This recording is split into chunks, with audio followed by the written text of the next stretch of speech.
we'll gather round, feel the love compound. Blue elephant is strong, together we belong. Hey guys, welcome back to my channel. So, for those of you that don't know or recently subscribed, I just got a puppy 2 weeks ago, I think tomorrow. Anyway, this is her. We decided to name her Willow, and I just thought that you may like to see just a little bit of this little ball of cuteness. She absolutely loves this toy. It's her favorite one. It's like bigger than she is, and she trips over it all the time, but she loves it. So, anyway, just wanted to share for those of you that are interested, and you can see right here. Watch, she trips over it. This is a constant with her. Anyway, on to the video. So, what we're going to do today is this is the last in kind of my dining room series for right now, and I wanted to do these gorgeous live edge coasters that I recently got from BeeBeeCraft. So this is what we're going to do. We're going to go with the robins and floral stickers, kind of like we've done with the clock and the bowl the last two videos, but we're going to do this a little bit differently simply because these molds are very, very shallow. So I don't have the luxury of putting too many layers in here. So the first thing I'm going to do for today's video, I am using that Bond Crafter resin again that I recently got, and we are going to just kind of play around with it some more and see how it works out for this and go with it. So I mixed up a little bit and I'm putting a very thin layer, honestly just enough to hit all of the walls of the mold, and that's it. Again, this coaster mold is not a chunky one. It is super fine, very thin, and I do want to get multiple layers in here so that we can get the depth that we were able to get in the clock that I recently did.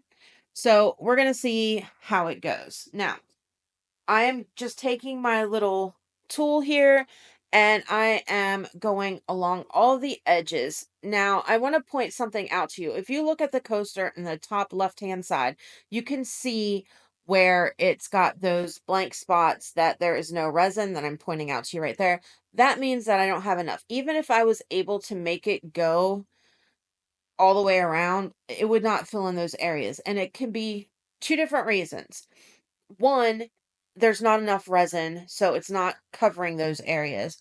Or two, you may have some dirt or oils or something like that that is on your mold that is kind of making it so that the resin doesn't want to go there.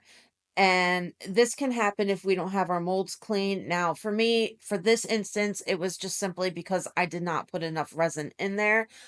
But if you get stuff like that, kind of pay attention, look at it. It may be something that you need to clean, because if it is dirty, that resin isn't going to go there and it's going to cause you to get a fish eye, and you don't want that. And that's just a little FYI for any of you that are new to resin, that you can kind of pay attention. And it doesn't have to be right up against the silicone mold either.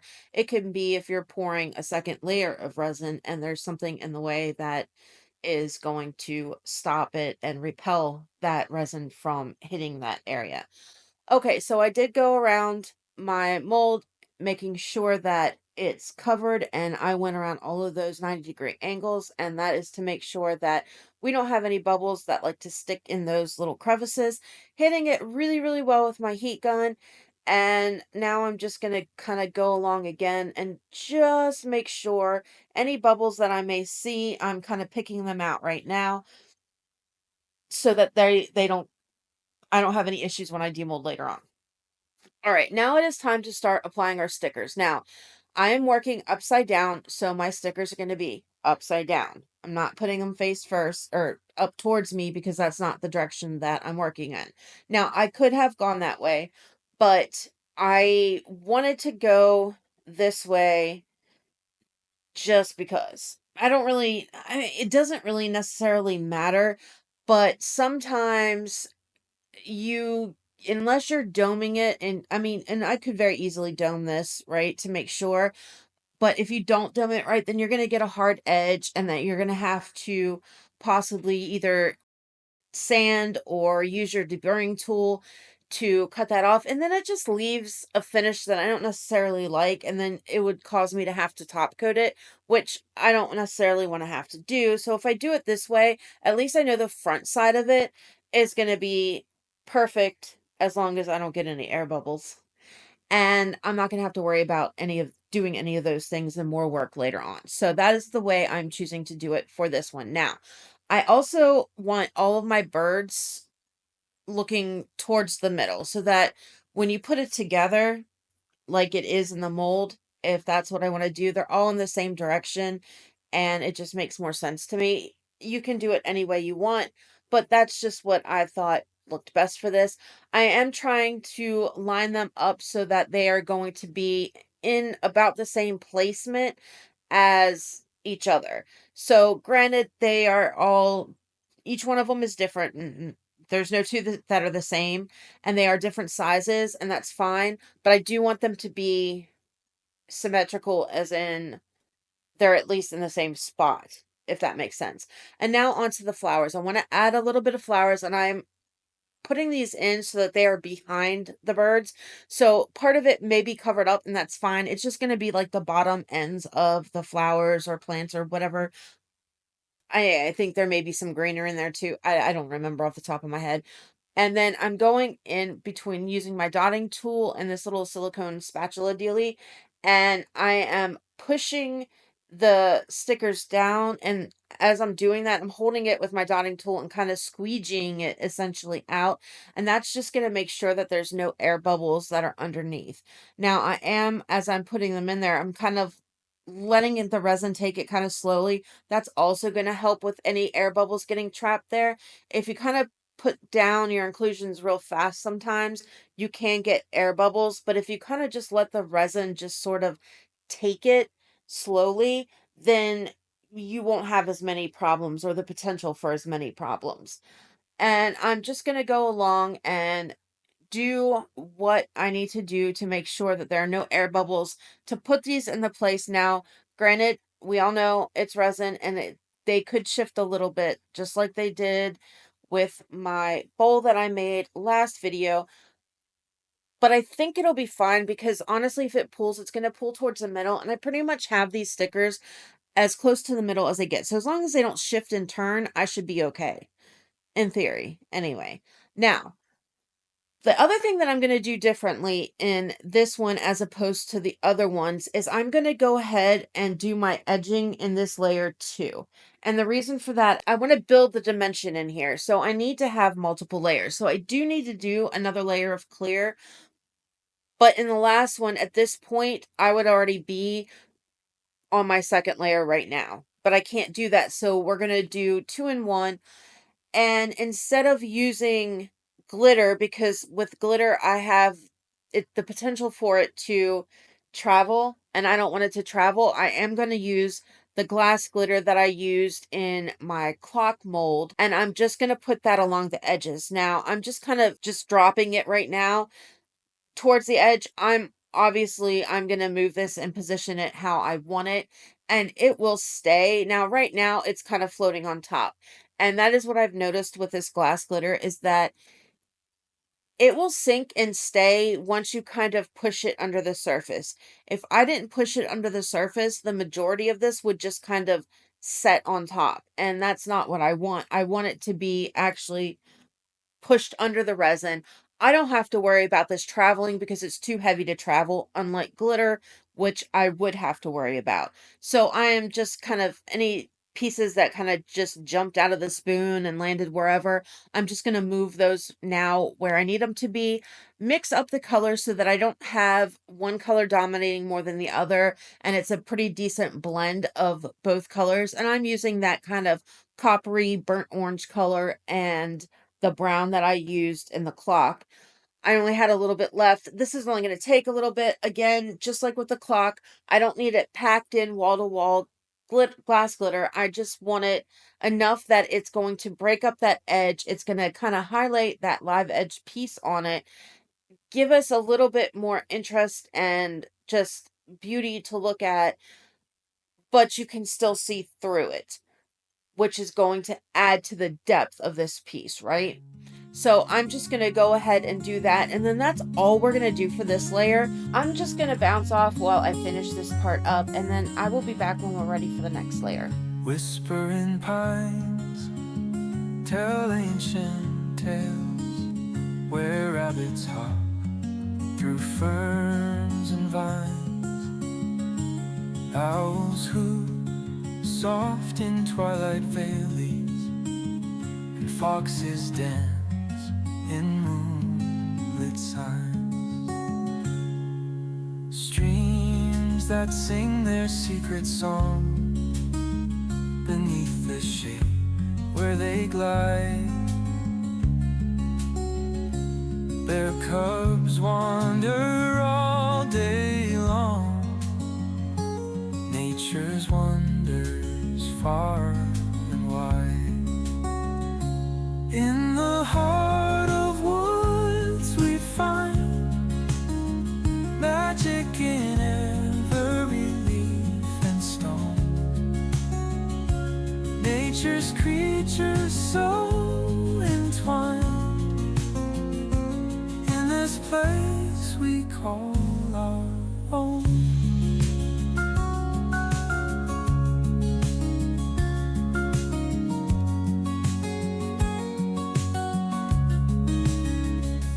Deer graze lightly in the glen. Squirrels scurry up the tree.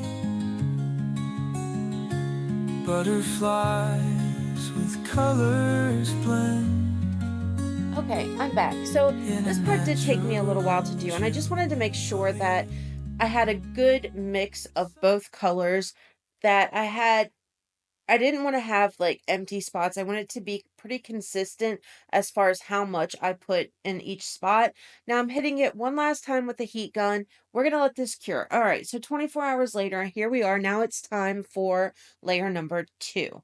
So again, I mixed up just a little bit of resin. Now I'm adding that beautiful colored, like multicolored copper foil to this. It's the last that I have, unfortunately. I'm so sad. I did find some online on Amazon, so I'm going to have to order some.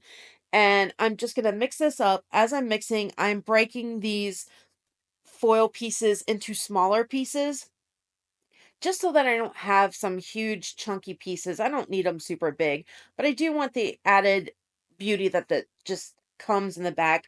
And this is going to push those stickers forward a little bit. And just like before, I am going to take just a tiny bit of that glitter, the kind of coppery, bronzy, orangey colored glitter, and this brown glitter, just a little bit, just to add a little bit more interest into the next layer of this piece. And just, yeah, it makes such a difference. It really truly does. Again, I did not add a little bit much. I don't want a little bit much. I did not add too much. I just added a little bit just to give it a little bit of that color that I'm going for in there. And I'm just doing a very, very thin layer again of this resin, hitting it with my heat gun to thin it out just a little bit more, make it a little bit more pliable and easier to kind of move. It just loosens the resin up a little bit. And I'm going all the way, making sure that it's touching every edge of each one of my coasters. And then, just like before, I am going to take those chunks of foil, and if they are hiding behind one of the birds where, the stickers are going to cover it, I'm just going to move it around and place it so that you can actually see them. Now, behind the flowers, I'm okay with, because it's not going to cover the entire thing. My flowers aren't that big. So if you can see it actually coming out from behind the flower, that's going to add that depth in there. So if you're struggling with depth, even something little like this to make your pieces not look so flat will work. Uh, and that's just what I'm going to do. I'm going to take the time, break up any pieces that are on the bigger side, like you can see in this one, and just move them around and put them how I want. Now, I realize that as this cures, it could pull them full or in towards the middle some, or just move them around however it wants to do. That's fine. I'm just going to try. I mean, that's kind of what it is with not just resin, but any kind of fluid art that you are dealing with. You can guide it and entice it to kind of do what you want to do, but at the end of the day, it is fluid and it's going to move. But that's how you get some of your really cool effects, is the movement in there. So, you can't, I guess it can be like a love-hate type relationship, but it's fine. It'll all be fine in the end. And yeah, I'm just gonna finish this up real quick, and then we're gonna move on to our very last step. Well, before we demold anyway. And I am really, really anxious to see how these are turning out. Like, I can't see the front of them, but they look gorgeous already. Okay, last layer. This is 24 hours later, and I am adding Let's Resin's olive green to this. And this is going to be one where I am making sure that I have enough mica powder in. It's a very thin layer. I don't want to see through, so I want to make sure that my resin is completely opaque. I do not want to be able to see my stick through this at all. Now, take in mind that when you're looking, if you're mixing with the same stick that you're looking at, which most of us I'm sure do, you're not going to dip another stick in there. When you first start mixing in the mica powders, you can get a very thick layer of like mica that's kind of stuck to your craft stick. Make sure you wipe it off, scrape it off first before you do that test, because that can give you like it can give you a false positive, false whatever. Like, if I do that and I don't clean off my stick really well, sometimes you even need to actually wipe it off with a baby wipe, because you can see it and, oh, I can't see through my stick, or I can't see through to my stick. I'm fine. But then you realize that you have this thick layer of mica powder that's covering your stick, and it's not really the resin that you can't see through. It's the stick because of that mica that's stuck on there, if that makes sense. So scrape it off, wipe it off if you see that when you scrape it, it's not your stick that you're seeing, it's mica powder stuck to it. Wipe off your stick and then try it again and make sure that you can't actually see through it. So now I'm just taking my dotting tool. I've pretty much poured equal amounts into each one, taking my dotting tool, moving it around, going around those edges and corners and all that good stuff, and making sure that I have enough resin in here. Now, they're not filled up completely yet. I just want to make sure that I don't want to have to mix up more too, so that's part of it. But making sure that I have it all covered completely. I will hit it with my heat gun after I go around it a little bit. And then I'm going to go ahead and top each one of these off. I do want to make sure that they are all domed so that I don't have to worry about using my deburring tool or sanding or any of that nonsense. Like, I just don't want to have to do it. So I want to make sure that they are full as much as they can be, and equal. I want That's why I'm going from coaster to coaster to coaster. I don't want to have to mix up more, because if I have to mix up more, it's going to be a very, very, very little amount. So I'm just kind of bouncing between them, or seeing if there's one that maybe I didn't fill up quite so much as the other one. Now, the one thing that I would recommend doing is, if you can see in between these coasters, you can see the dots of clear resin from where one of my other layers. I would recommend, honestly, before you get to this point where with your last layer, that you go ahead and clean those off now, as opposed to waiting. Because what happens is, because I had them domed and so full, the resin was touching those pieces, so it got stuck there, and that made little sharp edges that even once I pulled it off, it was still a little sharp there, and we don't want anybody to get cut or hurt or any of that. So go ahead, take the time to clean it off beforehand. It'll save you work in the long run, because I do have to file just a little bit where each one of these kind of had that clear piece attached, just to make it smooth so that nobody gets scraped on it. And that's pretty much it. We're going to see as soon as I quit fooling around. We're going to see what these guys look like. I'm super excited. Like, I'm stoked. I can't wait. I think it's going to be beautiful. And then as the set of the bowl, the clock, and the coasters, I think is going to be amazing. And I can't wait. I just wish that I would hurry up. Okay, are you guys ready? Here we go. Look how beautiful that is. You can see the depth that it has in it. I mean, it's absolutely stunning. Absolutely stunning. That the layer of that where I put the copper foil beneath just pushes all of those forward, and it's just they're gorgeous. Like, I absolutely love them, but I'm not done yet. I decided that I want to edge them out just a little bit.